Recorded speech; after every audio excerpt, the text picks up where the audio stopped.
Osika moto. Yani kwa kudisturb badisa ndakuzorora. Osika munyu. I'm coming.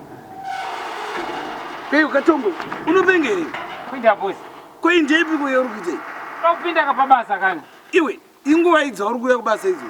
Ha? Inguva idza uri kuya kubasa izvo. Apa chiko chauri kutaura. Ndati inguva iyo ndakakuti unotanga basa nguva iyo. Mwatotanga basa na 6 nchesa na 6 kuseni. 6 manero 6 kuseni. Saka pa izvozvi inguva iyi. Apa. Remember ndisina phone again. Ndisina phone kama mambo yendi mbozo. Now it's 10 minutes to 5. Ubutouya kubasa ndakakuti basa unotanga na 6. Apo noziva nezuro nanisipo ndiri kushow. That's my time to rest. Uri kuuya panapo kwezonditira noise. Apo kadhakwa futi ukuya ukabata doro. Unopengerewo? Ndakabata doro. Hani ndakabatira ninya kuti time dzebasa dzasa. Saka ukazodhakirwa panapa iwe. Handizodhakirwa ndi time dzebasa ndisi pabasa kaini time dzebasa dzakwana ka. Saka uri kutsvagei urati kana time dzebasa dzakwana this time utsvagei? Ndawengu uzoti restira pabasa ka. Iwe imbwa chaidzo iwe unovhura nonguva iyi. Handi 7 o'clock. Ene 7 right. Tina embwa wabvisa kuseni kudhara. Which means imbwa dzikazoita mess uchabvisa mangwana kuseni. Saka izvozvo uri kutsvagei panguva ine kuyazondisturba. Ndandakuyazogarira pabasa bosi. Hayi ibva pamani imbondisiya ndimboresta mani. Ibva panapa ende dzokera kunozoya na 6 dzakwana. Mundu wangu kwadzebasa. Iwe uchirespecta bosi wako iwe. Bosi manje kana basa racho manje ndinomirira basa kana inyaya dzokutomirira 6 o'clock totoona 6 yacho kana yatokwana totsvaka pokugara zvekuti ndingadii nhambo dzebasa vari kudlei mukati mumuro daro idla majarini nemayogati aiwa isinya topaka zvo nguva dzebasa rerapera zve poninga chibuku hari rebasa uye 6 o'clock nenge yato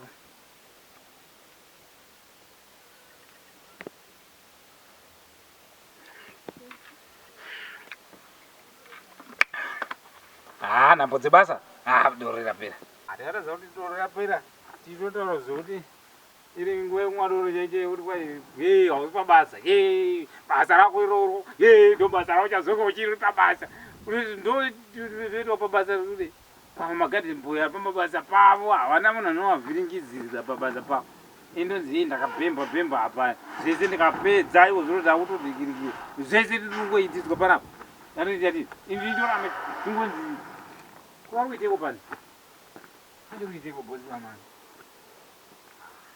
6 yadzichaya inombone basa rikuizi vari kuiteko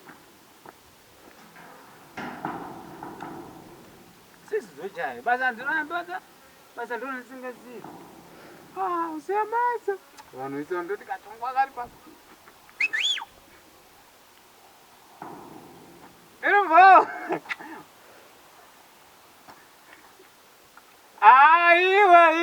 iwe akazviregerera gara ikoko 6 o'clock at work it work 6 o'clock oh yes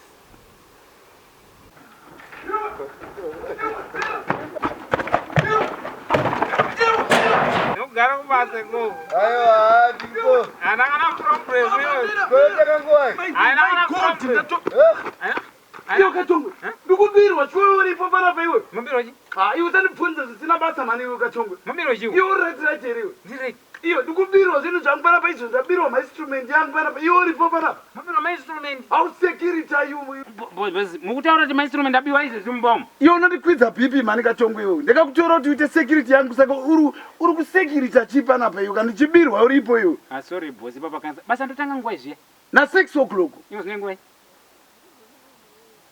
now it's 10 minutes to 6 saka nsandatanga basa birwai nsandatanga basa kaini nsandakwazara 10 minutes imi chitobva pabasa pangu imimi itai basa renyini andotanga basa na 6 o'clock 6 o'clock yakwana I start my work iwe unomboziva kuti we are talking to the boss here but now I'm saying boss basa risati ratanga kandotofunga zva iwe utoroti bhabva darika pa iwe wanodziona iwe uri panapa iwe andachandamboona iwe utanditizo fuck off man Kachongwe mukutovhiringidza zvekudhakwa iwe on my premise ndichibirwa wa mainstrument yangu uripo mana peyo. Ingwa iko pa phone pay nyapa. Mina ndikutarisire. It's now a minute to 6. Ya basa rangu latanga. Andiziwa. A minute to 6. Pine mukati. Inini pine mukati. Ndataka pabasa Unapengere. Mukudeko panze pegate mimi. Iwo ungabvunze inini bosi ndikude panze pegate zvinhu zvangu zvabiwa chaizvo. Zvabiwa ngwai. Kachongwe unopengere. Andina kubirwa zvinhu zvangu uripo apa iwo mbavha dzikabuda uripo ipapa. Zvabiwa ndisiri pajuta ika. Aenda kupolisi mo report. Indatova pabasa. Sara mitaura ipapa inda kupinda mba. Iwo unopengere Kachongwe. Instead yoti tione kuti todini nyaya yangu zvinhu zvangu zvabiwa tiende kupolisi kuti andisare panapa ndichita sewewe. Nai ona repo. Iwe ona ndosiya mbwa dzangu dzakavharirika mukati umu. Muchida kundikoshesa basa renyu mabisa zvinhu zvenyu mimi ndisiri kundi. Mozana matobhaiza kubereka mbavha dziba zvinhu. Kachongwe kakwana here iwe. Imakakwana here mimi. Iwe imbwa ndedzani iwe. Imbwa dzakuda kuchengeta ndedzani. Dziri pabasa pani. Dziri pabasa pani mbwa dzodzo. Kachongwe usanijairiwa. Musajarira mbwa dzangu. Musajarira mbwa dzangu. Remember you are talking to your boss. Boss, mari kazochibiwa. Instead of izvozvo nditodrive mota tiende kupolice no reporter that case. Handina kuiona ina ndinakuona zvinhu zvabiwa zvinhu zvangu ndasiya zvinhu zvakakwana makusena. Hauna kuona mbavha dzichidarika uri apa here iwe. Ndisiri pabasa. Iwe no matter time dzasati dzakwana dzebasa but wangoripo you are a witness. Imi ndimama atenda mbavha imi mukadziita apologize dzikaenda nezvinhu. Saka don't me to blame. Ndatanda kuzoti wanzisina chokutaura newe Kachongwe. Izvo kuti marega zvinhu zvikabiwa izvi mabiwa on duty was duty. Asi mbavha dzina kudarika uri apa here iwe.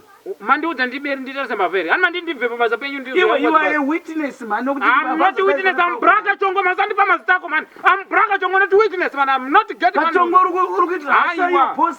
Aiwa. Masandipa mazita ako iwewe. Now you are fired. Fired nani? Kachongwe ndakufire. Fired. I'm now going to find another mahobo. Iwe chitosiyana zvebasa. Uchingotsvaka mumabho unobva wabirwa futi. Mangwana unongobirwa. Mangwana I'm going to give you your salary. You are fired. Ndokutaura izvozvo. Tango wafaya imbwa dzarega uchibigwa. Ndofaya imbwa dzangu man. Kuzoda kufaya imbwa idzodzo vatori mabhosi ako iwo. Asi dzarega mbavha dzichiba. Dzarega mbavha dzichiba idzo imbwa wakadzivharira. Saka mbavha dzacho dzingazivharigwa. Iwo imbwa dzinovhurwa nguva iyo.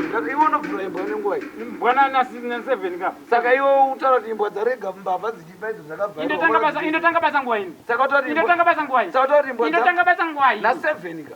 Ndotanga basa na 6 o'clock. 6 o'clock. Saka mbavha dzabandiri pabasa kai. Saka kuti imbwa dzangu dzarega mbavha dzichiba utaura kuti imbwa dzangu dzinobata mbavha nebluetooth here. Saka ini muri kuti ndobata mbavha dziri pabasa. Ndobata mbavha dziri pabasa. Ndingashandidzane newe ukati uya kuno. Ndingabata mbavha dziri pabasa. Ngati hande. Ndingabata mbavha dziri pabasa iri. Mari yangu yekudindire. Ndaunotora mari yekuti basa rishandi man. Ndaunotora mari yekuti basa rishandi man.